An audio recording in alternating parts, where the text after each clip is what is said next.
Mumbai, a city located on the west coast of India, full of a rich and embracing culture. With over 20 million people living in this city, there's no wonder that this is the commercial and entertainment hub of India. And I tell you what, for a seasoned adventurer such as myself, I feel as though I've managed to fit right in. My name's Will, an Australian outback adventurer, and today I've just landed in Mumbai. Come with me on my adventures while I travel throughout the city.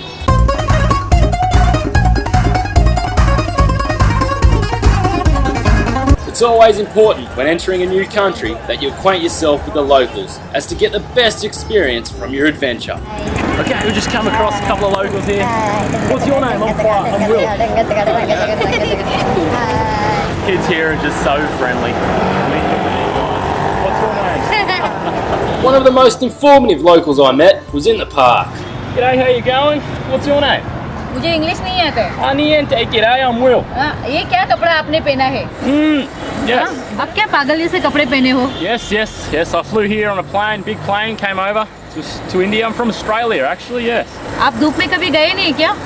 Oh, the Gateway of India. Yes. I've heard it's very nice. I definitely will go see that, I think. Okay. Well, thanks very much for your time. I'll see you around.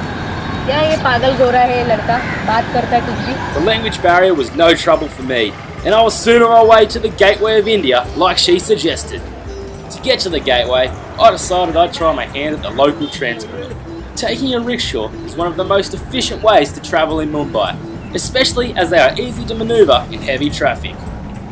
From the rickshaw, I jumped on the train, and I tell you what, there was no better feeling than my luscious locks swaying in the wind while I stuck my head out that door.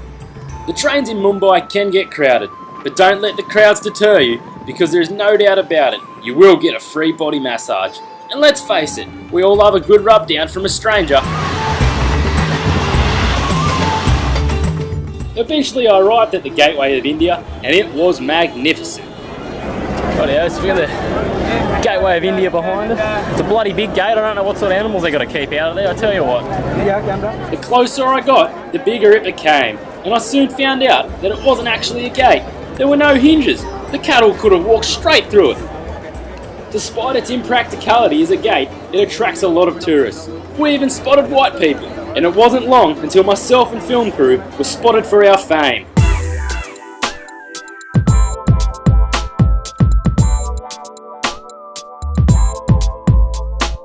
Also, right near the gateway is the Taj Mahal Hotel, but I'd have to shear a few more sheep if I wanted to stay there a night.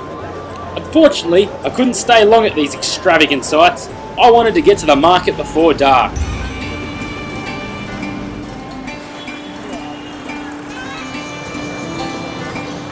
The markets are absolutely extraordinary. You can find anything from food, dresses, and even jewellery. The endless alleys and streets are lined with stalls, and if you haggle the right way, you might be able to land yourself a great bargain. And the stall holders love to give discounts to tourists. Bloody bargain. At the markets, I managed to buy a nice traditional Indian shirt, and after all that haggling, I was feeling as hungry as a hippo during a drought. I really wanted to immerse myself in the Indian culture, so I thought I'd try my hand at some street food. After a quick chin wag with the stall owner, I soon discovered that he used traditional tools when making a sandwich. His tools ranged from a knife to his hands, and as we all know, a solid relationship are based off these two tools. Just went and got my first lot of street food. This one here is a curry sandwich. I only got the mild one though because I don't think I'd be able to handle the hot one. I mean, back in Australia I once had a hot one and it was hot. I'm going to give this one a crack and see how we go. They say that India is home to some of the hottest curries. Some people can't handle hot food, but for a seasoned adventurer such as myself, I knew that this curry sandwich would be a walk in the park.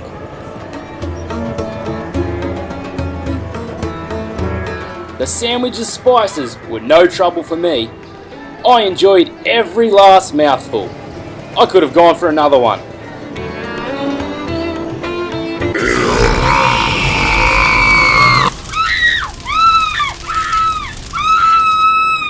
Oh shit!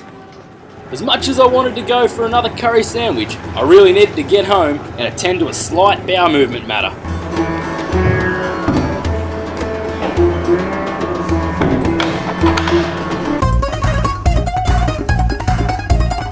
Oh, jeez, that feels better.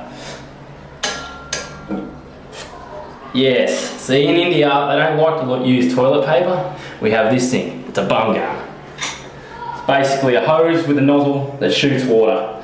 Basically you lean forward, press this.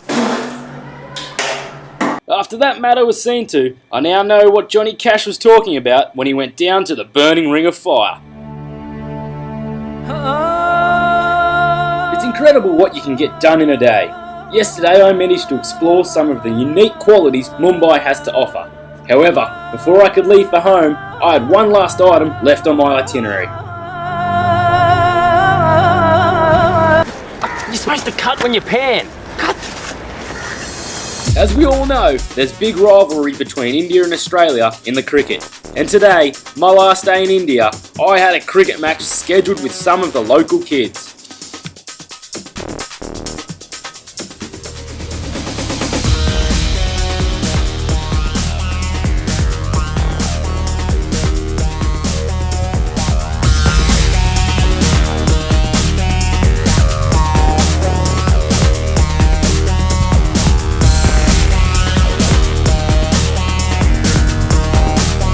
The rain throughout the match had really put a damper on things, which didn't help my bowling.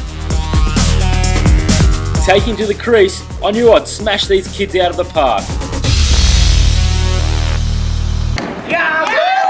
There's no doubt about it, a good batsman always leaves the first ball.